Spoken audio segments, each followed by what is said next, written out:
নমস্কার, your internet school চ্যানেলে তোমাদের সকলকে স্বাগত। তো আজকে আমরা ক্লাস 8-এর রান মার্টিন কোশ্চেন ব্যাংক অনুসারে মডেল সেট 19 প্রশ্নগুলোর সমাধান করব। তো দেরি না করে চলো ভিডিওটা শুরু করা যাক। তো প্রথমে বলেছে 1-1 শূন্যস্থান পূরণ করো 0.01 এর 1% এর মান ড্যাশ। তাহলে 0.01 এর 1% ইজ ইকুয়াল টু লিখতে পারি 0.01 ইন্টু 1/100, বা সেখান থেকে লিখতে পারি 1/100 ইন্টু 1/100, বা সেখান থেকে লিখতে পারি হচ্ছে 1/10,000, বা সেখান থেকে লিখতে পারি হচ্ছে 0.0001। তাহলে 0.01 এর 1% হবে হচ্ছে 0.001। এটা হয়ে গেল আমার অ্যান্সার। আর একের দিয়ে বলেছে শূন্যস্থান পূরণ করো 37.8 মিটারের 110% ইজ ইকুয়াল টু ড্যাশ। 37.8 মিটারের 110% ইজ ইকুয়াল টু লিখতে পারি 37.8 ইন্টু 110/100, বা সেখান থেকে লিখতে পারি 378 ডিভাইড বাই 10 ইন্টু 110/100, 0 কাটলাম, সেখান থেকে লিখতে পারি হচ্ছে 4158 ডিভাইডেড বাই 100, বা সেখান থেকে লিখতে পারি হচ্ছে 41.58 মিটার। তাহলে 37.8 মিটারের 110% ইজ ইকুয়াল টু হচ্ছে 41.58 মিটার। এটা হয়ে গেল আমার অ্যান্সার। তারপর 1-3 XYZ এর গসাগু কত? YZ এর গসাগু ইজ ইকুয়াল টু 1। তারপর 1-4 20:25:Y:15 হলে Y এর মান হবে option A 15/4, option B 4/15, option C 1, option D কোনোটাই নয়। তাহলে অঙ্কটা আমি লিখে নিলাম 20:25:Y:15, বা সেখান থেকে লিখতে পারি হচ্ছে অতএব দিয়ে 20/25 ইজ ইকুয়াল টু Y/15, বা সেখান থেকে লিখতে পারি Y is equal to 20 into 15 divide by 25। Calculation করলাম, তাহলে সেখান থেকে পেলাম হচ্ছে 12। তার মানে সঠিক অপশানটা হবে হচ্ছে আমার অপশান ডি, কোনোটাই নয়। তারপর 1-5 x minus A into x minus b is equal to x² minus 5x plus 6 থেকে তুলনা করে a is equal to b এর মান option A -2, -3, option B 2, 3, option C 1-2, 1-3, option D -1/2, -1/3। অঙ্কটা একবার লিখে নিলাম, বা সেখান থেকে লিখতে পারি হচ্ছে x² minus bx minus ax plus ab is equal to x² minus 5x plus 6, বা সেখান থেকে লিখতে পারি হচ্ছে x² minus into b plus a into x plus ab is equal to x² minus 5x plus 6, বা সেখান থেকে লিখতে পারি হচ্ছে x² minus into a plus b into x plus ab is equal to x² minus into 2 plus 3 into x plus 6। তাহলে উভয় পক্ষে থেকে তুলনা করে পাই হচ্ছে এ ইজ ইকুয়াল টু 2 আর বি ইজ ইকুয়াল টু 3। তাহলে অপশান বি হবে আমার কারেক্ট। তারপর 1-6 একটি সমকোণী সমদ্বিবাহু ত্রিভুজের প্রতিটি কোণের মান লেখো। সমকোণী সমদ্বিবাহু ত্রিভুজের কোণের মান হচ্ছে 90 ডিগ্রি, 45 ডিগ্রি, 45 ডিগ্রি। 1-7 যদি এবি প্যারালাল সিডি হয় তবে x, y is equal to dash. Option A 55 degree, 75 degree, option B 125 degree, 55 degree, option C 55 degree, 125 degree, option D 75 degree, 125 degree. দেখো সাইডে প্রশ্নানুসারে ছবিটা এঁকে দেওয়া আছে। দেওয়া ছবিটা আরেকবার অঙ্কন করলাম, বা সেখান থেকে লিখতে পারি হচ্ছে x is equal two 55 degree বিপরীত কোণ হিসাবে। তাহলে ওয়াই ইজ ইকুয়াল টু হবে হচ্ছে 180 ডিগ্রি মাইনাস 55 ডিগ্রি, তার মানে হচ্ছে 125 ডিগ্রি। তাহলে সঠিক অপশানটা হবে হচ্ছে আমার অপশান সি 55 ডিগ্রি, 125 ডিগ্রি। বলেছে উৎপাদকে বিশ্লেষণ করো 1 - 5x - 36x²। ওটা লিখে নিলাম, বা সেখান থেকে লিখতে পারি 1 - 9 - 4 ইন্টু এক্স মাইনাস 36x², বা সেখান থেকে লিখতে পারি 1 - 9x plus 4x minus 36x², বা সেখান থেকে লিখতে পারি 1 into 1 - 9x plus 4x into 1 - 9x, বা সেখান থেকে লিখতে পারি হচ্ছে 1 - 9x ইন্টু 1 প্লাস 4x। এটা হয়ে গেল আমার অ্যান্সার। 2 এর অথবা বলেছে a মাইনাস বি এর whole square minus 5a plus 4ab minus 5b plus 6। ওটা লিখে নিলাম, বা সেখান থেকে লিখতে পারি a² minus 2ab plus b² minus 5a plus 4ab minus 5b plus 6, বা সেখান থেকে লিখতে পারি a² plus b² plus 2ab minus 5a minus 5b plus 6, বা সেখান থেকে লিখতে পারি হচ্ছে a প্লাস b এর whole square minus 5 into a plus b minus 6। এবার হচ্ছে আমি a প্লাস বিটাকে ধরে নিয়েছি এক্স হিসাবে, সেখান থেকে লিখতে পারি x² মাইনাস 5x মাইনাস 6, বা সেখান থেকে লিখতে পারি x² minus 6 minus 1 into x minus 6, বা সেখান থেকে লিখতে পারি x² minus 6x plus x minus 6, বা সেখান থেকে লিখতে পারি x into x minus 6 plus 1 into x minus 6, বা সেখান থেকে লিখতে পারি হচ্ছে x minus 6 into x plus 1। এবার হচ্ছে এক্সের জায়গায় মান বসাবো, তাহলে a plus B minus 6 into a plus b plus 1। এইটা হয়ে গেল আমার অ্যান্সার। তিনে বলেছে সরল করো 1 divide by x square minus 3x plus 2 plus 1 divide by x square minus 5x plus 6 plus 1 divide by x square minus 4x plus 3 গোটা লিখে নিলাম বা সেখান থেকে লিখতে পারি 1 divide by x square minus 2x minus x plus 2 plus 1 divide by x square minus 3x minus 2x plus 6 plus 1 divide by x square minus 3x minus x plus 3 বা সেখান থেকে লিখতে পারি 1 divide by x into x minus 2 plus 1 into x minus 2 plus 1 divide by x into x minus 3 minus 2 into x minus 3 plus 1 divide by x into x minus 3 minus 1 into x minus 3 বা সেখান থেকে লিখতে পারি 1 divide by x minus 2 into x minus 1 plus 1 divide by x minus 2 into x minus 3 plus 1 divide by x minus 1 into x minus 3 বা সেখান থেকে লিখতে পারি x minus 3 plus x minus 1 plus x minus 2 divided by x minus 1 into x minus 2 into x minus 3 বা সেখান থেকে লিখতে পারি 3x minus 6 divided by x minus 1 into x minus 2 into x minus 3 বা সেখান থেকে লিখতে পারি 3 কমন নিয়ে x minus 2 divided by x minus 1 into x minus 2 into x minus 3 তাহলে উপরে থাকা x minus 2 আর নিচে থাকা x minus 2 এই দুটো ক্যান্সেল আউট হলো বা সেখান থেকে লিখতে পারি divided by x minus 1 into x minus 3 বা সেখান থেকে লিখতে পারি 3 divided by x square minus x minus 3x plus 3 বা সেখান থেকে লিখতে পারি 3 divided by x square minus 4x plus 3 এটা হয়ে গেল আমার অ্যান্সার। তারপর 3-এর অথবা বলেছে a divide by a minus y plus b divide by b minus y plus c divide by c minus y whole divide by 3y minus 1 divide by y minus a minus 1 divide by y minus b minus 1 divide by y minus c লিখে নিলাম বা সেখান থেকে লিখতে 3 plus a divide by a minus y minus 1 plus b divided by b minus y minus 1 plus c divided by c minus y minus 1 whole divided by 3 by y minus 1 divided by y minus a minus 1 divided by y minus b minus 1 divided by y minus c बस यहाँ लिखते हैं 3 plus a minus a plus y divided by a minus y plus b minus b plus y divided by b minus y plus c minus c plus y divided by c minus y whole divided by 3 by y minus 1 divided by y minus a minus 1 divided by y minus b minus 1 divided by y minus c बस यहाँ लिखते हैं 3 plus y divided by a minus y plus y divided by b minus y plus y divided by c minus y whole divided by 1 divided by y into 3 plus y divided by a minus y plus y divided by b minus y plus y divided by c minus y बस यहाँ लिखते हैं is equal to the y into 3 plus y divided by a minus y plus y divided by b minus y plus y divided by c minus y whole divided by 3 plus y divided by a minus y plus y divided by b minus y plus y divided by c minus y তাহলে উপরে থাকা 3 plus y divided by a minus y plus y divided by b minus y plus y divided by c minus y আর নিচে থাকা 3 plus y divided by a minus y plus y divided by b minus y plus y divided by c minus y এই দুটো cancel out হয়ে গেল তাহলে সেখান থেকে পাচ্ছি y এটা হয়ে গেল আমার অ্যান্সার।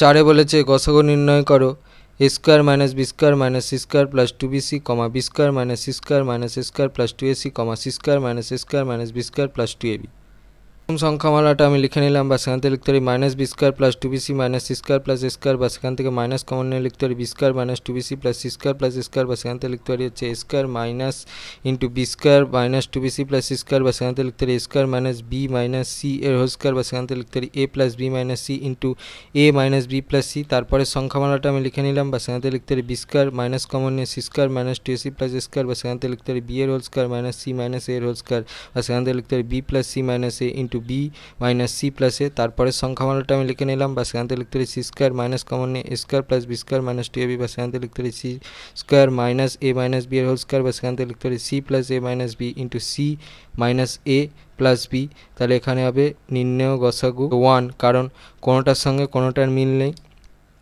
সেই জন্য নির্ণেয় গসাগু হবে হচ্ছে আমার 1।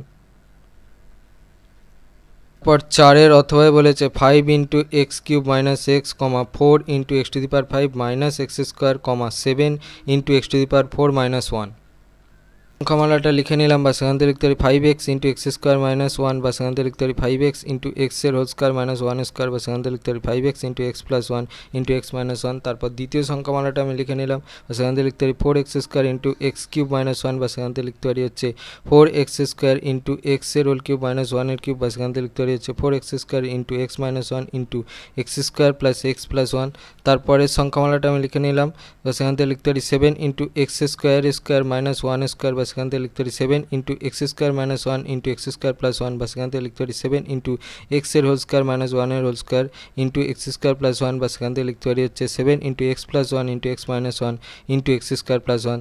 তাহলে অতএব নির্ণয় গসাগু হবে এক্স মাইনাস 1, কেননা এক্স মাইনাস 1 দেখবে যে তিনটেতেই কমন আছে, সেই জন্যে এটা হয়ে গেল আমার নির্ণয় গসাগু। 5 বলেছে লসাগু নির্ণয় করো 3x square minus 5xy minus 12y square comma x to the power 5 minus 27x square y cube comma 9x square plus 24xy plus 16y square. কমলাটা আমি লিখে নিলাম বা সেখান থেকে লিখতে পারি 3x square minus 9xy plus 4xy minus 12y square বা সেখান থেকে লিখতে পারি 3x into x minus 3y plus 4y into x minus 3y বা সেখান থেকে লিখতে পারি x minus 3y into 3x plus 4y। তারপর দ্বিতীয় সংখ্যামালাটা আমি লিখে নিলাম বা সেখান থেকে লিখতে পারি x square into x cube minus 27y cube বা সেখান থেকে লিখতে পারি এক্স স্কোয়ার ইন্টু এক্স এর হোল কিউব মাইনাস 3y এর হোল, এটা কিউব হবে, ঠিক আছে, 3y এর হোল কিউব বা সেখান থেকে লিখতে পারি হচ্ছে x square into x minus 3y into x square plus x into 3y plus 3y এর হোল স্কোয়ার বা সেখান থেকে লিখতে পারি হচ্ছে x square into x minus 3y into x square plus 3xy plus 9y square বা সেখান থেকে লিখতে পারি হচ্ছে x into x minus 3y into x square plus 3xy plus 9y square. তারপরে সংখ্যামালাটা আমি লিখে নিলাম বা সেখান থেকে লিখতে পারি 3x এর whole square plus 2 into 3x into 4y plus 4y whole square বা সেখান থেকে লিখতে পারি হচ্ছে 3x plus 4y whole square বা সেখান থেকে লিখতে পারি হচ্ছে 3x plus 4y into 3x plus 4y। লিখতে পারি হচ্ছে নির্ণয় লসাগু, দেখবে দুটোতে কমন আছে এক্স মাইনাস 3y, এটাকে আগে লিখলাম, তারপর আবার দুটোতে কমন আছে 3x প্লাস 4y, তারপর এটাকে লিখলাম, তারপর বাকি যেগুলো পড়েছিল সেগুলো এক এক করে লিখে দিলাম x into x square plus 3xy plus 9y square into 3x plus 4y। এবার এটাকে একটু সাজিয়ে নিয়ে লিখলাম x square into x minus 3y into 3x plus 4y এর whole square into x square plus 3xy plus 9y square. এটা হয়ে গেল আমার অ্যান্সার। 5 অথবা বলেছে লসাগু নির্ণয় করো এম স্কোয়ার প্লাস 2m এর whole square comma 2m cube plus 3m এ square minus 2m comma 2m to the power 4 minus 3m cube minus 14m square. সংখ্যামালাটা আমি লিখে নিলাম বা সেখান থেকে লিখতে পারি M square into M plus 2 এর হোল স্কোয়ার বা সেখান থেকে লিখতে পারি M into M plus 2 into M plus 2। তারপরে সংখ্যামালাটা আমি লিখে নিলাম বা সেখান থেকে লিখতে পারি এম কমন নিয়ে 2m square plus 3m minus 2 বা সেখান থেকে লিখতে পারি হচ্ছে এম কমন নিয়ে 2m এর whole square plus 4 minus 1 into m minus 2 বা সেখান থেকে লিখতে পারি এম ইন্টু 2m এর whole square plus 4m minus m minus 2 বা সেখান থেকে লিখতে পারি M into 2m into M plus 2 minus 1 into M plus 2 বা সেখান থেকে লিখতে পারি M into 2m minus 1 into M plus 2। সংখ্যামালাটা আমি লিখে নিলাম বা সেখান থেকে লিখতে পারি M square into 2m square minus 3m minus 14 বা সেখান থেকে লিখতে পারি M square into 2m square minus into 7 minus 4 into m minus 14 বা সেখান থেকে লিখতে পারি হচ্ছে m square into 2m square minus 7m plus 4m minus 14 বা সেখান থেকে লিখতে পারি হচ্ছে m square into m into 2m minus 7 plus 2 into 2m minus 7 বা সেখান থেকে লিখতে পারি হচ্ছে m square into 2m minus 7 into m plus 2 বা সেখান থেকে লিখতে পারি হচ্ছে m into 2m minus 7 into m plus 2। এবার হচ্ছে নির্ণয় লসাগু, দেখবে তিনটেতেই একটা m কমন আছে সেটা লিখলাম, তিনটেতেই হচ্ছে m প্লাস 2 কমন আছে সেটা লিখলাম, তারপর দুটোতে আবার একটা m কমন আছে সেটা লিখলাম, তারপর বাকি যেগুলো ছিল সেইগুলো লিখে দিলাম m plus 2 into 2m minus 1 into 2m minus 7। এবার এটাকে একটু সাজিয়ে নিয়ে লিখলাম m square into m plus 2 এর whole square into 2m minus 1 into 2m minus 7। এটা হয়ে গেল আমার অ্যান্সার। পরের রাকেটটা বলেছে সলিলবাবুর বেতন প্রথমে 20% বৃদ্ধি পেয়ে পরে 20% হ্রাস পেল, সলিলবাবুর বেতন শতকরা কত পরিবর্তন হলো। সলিলবাবুর বেতন 100 টাকা, সলিলবাবুর বেতন প্রথমে বৃদ্ধি পায় 20%, তাহলে অতএব সলিলবাবুর বর্তমান বেতন হচ্ছে 100। আবার সলিলবাবুর বেতন 20% হ্রাস পায়, তাহলে অতএব হ্রাস পাওয়ার পর সলিলবাবুর বেতন হচ্ছে 120 মাইনাস 120 ইন্টু 20/100 টাকা বা সেখান থেকে লিখতে পারি 120 মাইনাস 24 টাকা ইজুয়াল টু 96 টাকা। তাহলে অতএব সলিলবাবুর বেতন শতকরা হ্রাস পেলে হচ্ছে 100 মাইনাস 96% ইজুয়াল টু 4%। এটা হয়ে গেল আমার অ্যান্সার। 6-2 দুই প্রকার পিতলের তামা ও দস্তার পরিমাণের অনুপাত যথাক্রমে 9:4 এবং 17:9। এই দুই প্রকার পিতল 5:2 অনুপাতে মেশালে যে নতুন প্রকারের পিতল পাওয়া যাবে তাতে তামা ও দস্তার পরিমাণের অনুপাত নির্ণয় করো।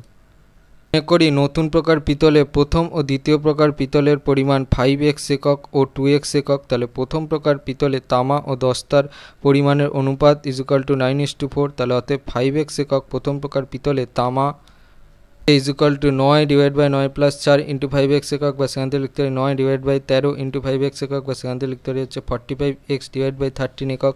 এবং 5x একক প্রথম প্রকার পিতলে দস্তা আসছে হচ্ছে 4/13 × 5x একক, বা সেখান থেকে লিখতে পারি হচ্ছে 20x/13 একক। তাহলে দ্বিতীয় প্রকার পিতলে তামা ও দস্তার পরিমাণের অনুপাত হচ্ছে 17:9। তাহলে অতএব 2x একক দ্বিতীয় প্রকার পিতলে তামা আছে হচ্ছে 17/17 + 9 × 13 একক, বা সেখান থেকে লিখতে পারি হচ্ছে 17/26 × 2x একক। 2 দিয়ে 26কে কাটলে হচ্ছে 13, বা সেখান থেকে লিখতে পারি হচ্ছে 17x/13 একক।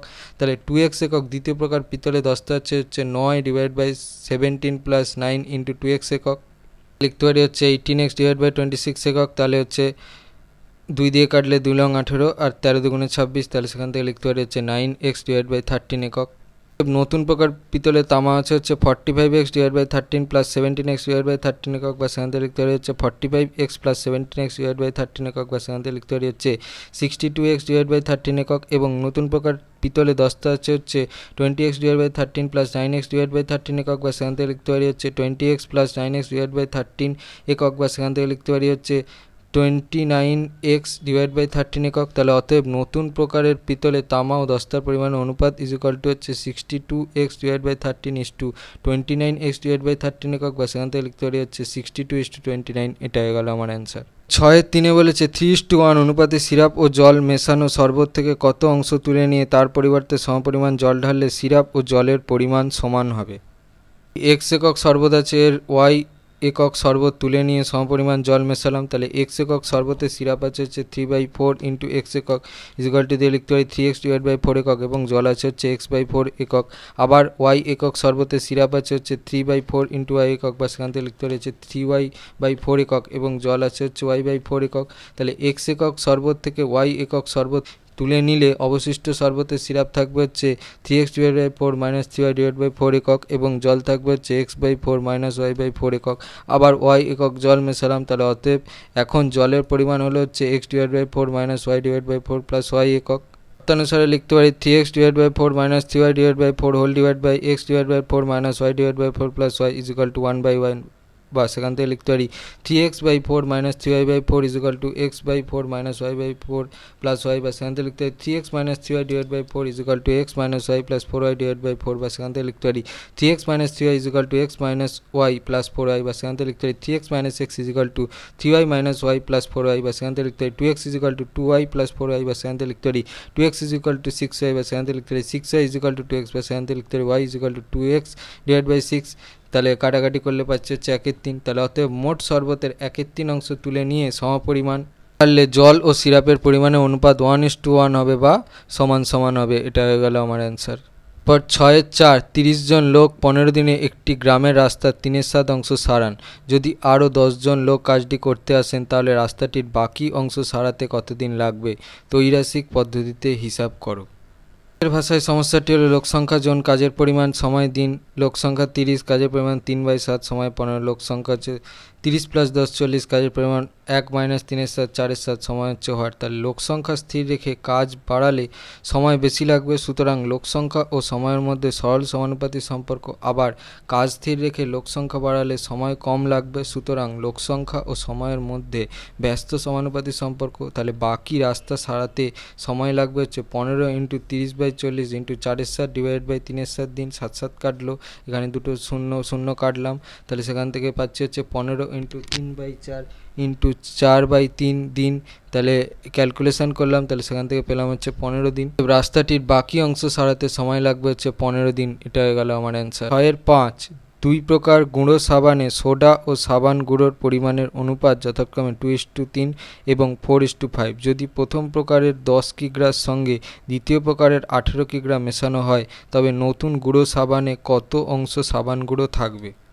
প্রথম প্রকার গুঁড়ো সাবানে সোডা ও সাবান গুঁড়োর পরিমাণের অনুপাত 2:3। তাহলে অতএব প্রথম প্রকারের 10 কিগ্রা গুঁড়ো সাবানে সোডার পরিমাণ হচ্ছে 2/2 + 3 × 10 কিগ্রা, বা সেখান থেকে লিখতে পারি 2/5 × 10 কিগ্রা, বা সেখান থেকে লিখতে পারি 4 কিগ্রা। আবার প্রথম প্রকারের 10 কিগ্রা গুঁড়ো সাবানের সাবান গুঁড়োর পরিমাণ হচ্ছে 3/2 + 3 × 10 কিগ্রা, বা সেখান থেকে লিখতে পারি 3/5 × 10 কিগ্রা, তাহলে সেখান থেকে লিখতে পারি হচ্ছে 6 কিগ্রা। দ্বিতীয় প্রকার গুঁড়ো সাবানে সোডা ও সাবান গুঁড়োর পরিমাণের অনুপাত হচ্ছে 4:5। তাহলে অতএব দ্বিতীয় প্রকারের 18 কিগ্রা গুঁড়ো সাবানে সোডার পরিমাণ হচ্ছে 4/4 + 5 × 18 কিগ্রা, বা সেখান থেকে লিখতে পারি 4/9 × 18 কিগ্রা = দিয়ে লিখতে পারি হচ্ছে 8। দ্বিতীয় প্রকারের 18 কিগ্রা গুঁড়ো সাবানে সোডার পরিমাণ হচ্ছে 5/4 + 5 × 18 কিগ্রা, বা সেখান থেকে লিখতে পারি 5/9 × 18 কিগ্রা, বা সেখান থেকে লিখতে পারি হচ্ছে 10 কিগ্রা। তাহলে দুই প্রকার সাবান গুঁড়ো মেশানো হলে নতুন গুঁড়ো সাবানে সোডার পরিমাণ হচ্ছে 4 + 8 কিগ্রা = 12 কিগ্রা, এবং সাবান গুঁড়োর পরিমাণ হচ্ছে 6 + 10 কিগ্রা = 16 কিগ্রা। তাহলে অতএব নতুন গুঁড়ো সাবানে সোডা ও সাবানের গুঁড়োর পরিমাণের অনুপাত হচ্ছে 12:16 দিয়ে লিখতে পারি 3:4। তাহলে অতএব নতুন গুঁড়ো সাবানে 4/7 অংশ সাবান গুঁড়ো থাকবে। এটা হয়ে গেল আমার অ্যান্সার। হচ্ছে 6-6 একটি কাজ মেরি ও ডেভিড একা একা যথাক্রমে 10 দিন ও 15 দিনে করতে পারে। প্রথমে মেরি একা 4 দিন ও পরে ডেভিড একা 5 দিন কাজ করে চলে গেল। মারিয়া এসে একা বাকি কাজটি 4 দিনে শেষ করলো। যদি মেরি, ডেভিড ও মারিয়া একসঙ্গে কাজটি করত তবে কত দিনে কাজটি শেষ করত? সমগ্র কাজের পরিমাণ = 1 অংশ। তাহলে মেরি একা 10 দিনে করে 1 অংশ, মেরি একা 1 দিনে কাজ করে 1/10 অংশ, মেরি একা 4 দিনে কাজ করে হচ্ছে 4/10 অংশ দিয়ে লিখতে পারি 2/5 অংশ। ডেভিড একা 15 দিনে করে কাজের 1 অংশ, ডেভিড একা 1 দিনে করে কাজের 1/15 অংশ, ডেভিড একা 5 দিনে করে কাজের 5/15 অংশ। ক্যালকুলেশন করলাম, তাহলে সেখান থেকে পেলাম হচ্ছে 1/3 অংশ। মেরি 4 দিন ও ডেভিড 5 দিন কাজ করে চলে যাওয়ার পর অবশিষ্ট কাজ = 1 - 2/5 - 1/3 অংশ, বা সেখান থেকে লিখতে পারি 15 - 6 - 5 / 15 অংশ, বা সেখান থেকে লিখতে পারি হচ্ছে 4/15 অংশ। মারিয়া বাকি কাজটি 4 দিনে সম্পন্ন করে। তাহলে অতএব মারিয়া 4/15 অংশ কাজ করে 4 দিনে, মারিয়া 1 অংশ কাজ করে হচ্ছে 4 × 15/4 দিনে। তাহলে সেখান থেকে হচ্ছে পাচ্ছি হচ্ছে 15 দিনে। 1 দিনে কাজ করে হচ্ছে 1/15 অংশ। তাহলে অতএব মেরি, ডেভিড ও মারিয়া একসাথে 1 দিনে কাজ করে হচ্ছে 1/10 + 1/15 + 1/15 অংশ, বা সেখান থেকে লিখতে 3 + 2 + 2 / 30 অংশ, বা সেখান থেকে লিখতে হচ্ছে 7/30 অংশ। তাহলে অতএব 3 জনের সম্পূর্ণ কাজটি করে হচ্ছে 1 × 30/7 দিনে, বা সেখান থেকে লিখতে পারি হচ্ছে 4 × 2/7 দিনে। অতএব মেরি, ডেভিড ও মারিয়া একত্রে কাজটি করলে কাজটি শেষ করতে সময় লাগতে হচ্ছে 4 × 2/7 দিন। এটা হয়ে গেল আমার অ্যান্সার। 7-এর একে বলেছে ত্রিভুজ PQR এর PQ = PR হলে প্রমাণ করো কোণ PQR = কোণ PRQ। স্যার আমি ছবিটা অঙ্কন করলাম। প্রদত্ত ত্রিভুজ PQR এর PQ = PR, প্রামাণ্য কোণ PQR = কোণ PRQ। তাহলে অঙ্কন কোণ QPR এর সমদ্বিখণ্ডক PS আঁকি যা QR বাহুকে S বিন্দুতে ছেদ করে। এবার প্রমাণ, ত্রিভুজ PQS ও ত্রিভুজ PRS এই ত্রিভুজ দুটির মধ্যে তুলনা করে পাই PQ = PR। এটা প্রদত্ত মানে দেওয়া আছে। কোণ QPS = RPS, যেহেতু PS হলো কোণ QPR এর সমদ্বিখণ্ডক যা এই কোণটিকে দুটি সমান ভাগে ভাগ করে। তাহলে PS = PS উভয় ত্রিভুজের সাধারণ বাহু। তাহলে অতএব ত্রিভুজ PQS সর্বসম ত্রিভুজ PRS SAS সর্বসমতার সূত্র অনুযায়ী। তাহলে অতএব কোণ PQS = কোণ PRS, যেহেতু কোণ PQS = কোণ PQR ও PRS = কোণ PRQ, তাহলে অতএব সেখান থেকে লিখতে পারি যে কোণ PQR = কোণ PRQ। এটা হয়ে গেল আমার প্রুফড। এর একের অথবা বলেছে প্রমাণ করো যে একটি ত্রিভুজের দুটি কোণের পরিমাপ সমান হলে তাদের বিপরীত বাহুগুলির দৈর্ঘ্য সমান হবে। আমাদের বইয়ের 93 পাতায় 6 নম্বর উপপাদ্যটা, এটা তোমরা দেখে নাও। তারপর 7-2 বলেছে দুটি সরলরেখা পরস্পরকে ছেদ করলে যে দুজোড়া বিপ্রতীপ কোণ উৎপন্ন হয় প্রমাণ করো তাদের প্রতি জোড়া কোণের পরিমাপ পরস্পর সমান। তোমাদের বইয়ের 75 পাতায় 1 নম্বর উপপাদ্যটা, এটা তোমরা দেখে নাও। তারপর 7-2 অথবা বলেছে প্রমাণ করো যে একটি ত্রিভুজের 3টি কোণের পরিমাপের সমষ্টি 2 সমকোণ বা 180 ডিগ্রি। তোমাদের বইয়ের 147 পাতায় 8 নম্বর উপপাদ্যটা, এটা তোমরা দেখে নাও। তারপর 8-এর একে বলেছে প্রমাণ করো সমবাহু ত্রিভুজের মধ্যমা 3টির দৈর্ঘ্য সমান। স্যারে প্রথমে আমি ছবিটা অঙ্কন করলাম। প্রদত্ত ABC সমবাহু ত্রিভুজের AD, BE ও CF হলো 3টি মধ্যমা। প্রামাণ্য হচ্ছে AD is equal to BE is equal to CF. তাহলে প্রমাণ ত্রিভুজ এফবিসি এবং ত্রিভুজ ইসিবি এর মধ্যে কোণ এফবিসি ইজ ইকুয়াল টু কোণ ইসিবি, যেহেতু সমবাহু ত্রিভুজের প্রতিটি কোণ 60 ডিগ্রি, তাহলে সেখান থেকে লিখতে পারি BF is equal to C, যেহেতু ডি বিসি বাহুর মধ্যবিন্দু, ই এসি বাহুর মধ্যবিন্দু, আবার AB is equal to AC, অতএব BF is equal to C. BC সাধারণ বাহু, তাহলে অতএব ত্রিভুজ এফবিসি সর্বসম ত্রিভুজ ইসিবি সর্বসমতার এস এস এস শর্তানুসারে, তাহলে সেখান থেকে লিখতে পারি অতএব B is equal to CF সর্বসম ত্রিভুজের অনুরূপ বাহু, এটাকে 1 নম্বর দিলাম। একই রকমভাবে ত্রিভুজ এ এফ সি ও ত্রিভুজ সিডি এ ত্রিভুজ দুটি সর্বসম, তাহলে প্রমাণ করে দেখাতে পারি যে এডি ইজ ইকুয়াল টু সিএফ, এটাকে 1 নম্বর দিলাম। তাহলে 1 ও 2 নম্বর থেকে প্রায় AD is equal to BE is equal to CF, এটা হয়ে গেল আমার প্রমাণিত। তারপর 8-এর 1-এর অথবা বলেছে এবিসি সমকোণী সমদ্বিবাহু ত্রিভুজের এবি অতিভুজ কোণ বিএসি এর সমদ্বিখণ্ডক এডি বিসি বাহুকে ডি বিন্দুতে ছেদ করে, প্রমাণ করো।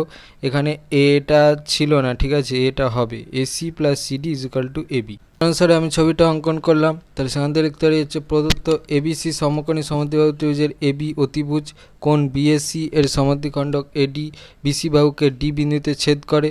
মান্য হচ্ছে AC plus CD is equal to AB. অঙ্কন ডি বিন্দু থেকে এবি বাহুর ওপর ডিই লম্ব অঙ্কন করলাম। প্রমাণ যেহেতু এবিসি সমকোণী সমদ্বিবাহু ত্রিভুজের এবি অতিভুজ, সুতরাং কোণ ACB is equal two 90 degree. তাহলে ত্রিভুজ এসিডি ও ত্রিভুজ এইডি এর মধ্যে কোণ এসিডি ইজ ইকুয়াল টু কোণ eighty is equal two 90 degree, যেহেতু ডিই লম্ব এবি, তাহলে কোণ সিএডি ইজ ইকুয়াল টু কোণ ইএডি, যেহেতু কোণ বিএসি এর সমদ্বিখণ্ডক এডি, তাহলে এডি সাধারণ বাহু, অতএব ত্রিভুজ এসিডি সর্বসম ত্রিভুজ এইডি সর্বসমতার এ এস শর্তানুসারে, তাহলে অতএব এসি ইজ ইকুয়াল টু এই এবং CD is equal two D, এটাকে 1 নম্বর দিলাম। তাহলে এবিসি একটি সমকোণী সমদ্বিবাহু ত্রিভুজ, অতএব AC is equal to BC, সুতরাং কোণ সিএবি ইজ ইকুয়াল টু কোণ এবিসি ইজ ইকুয়াল টু দিয়ে লিখতে পারি 90 ডিগ্রি ডিভাইড বাই 2, বা সেখান থেকে লিখতে পারি হচ্ছে 45 ডিগ্রি।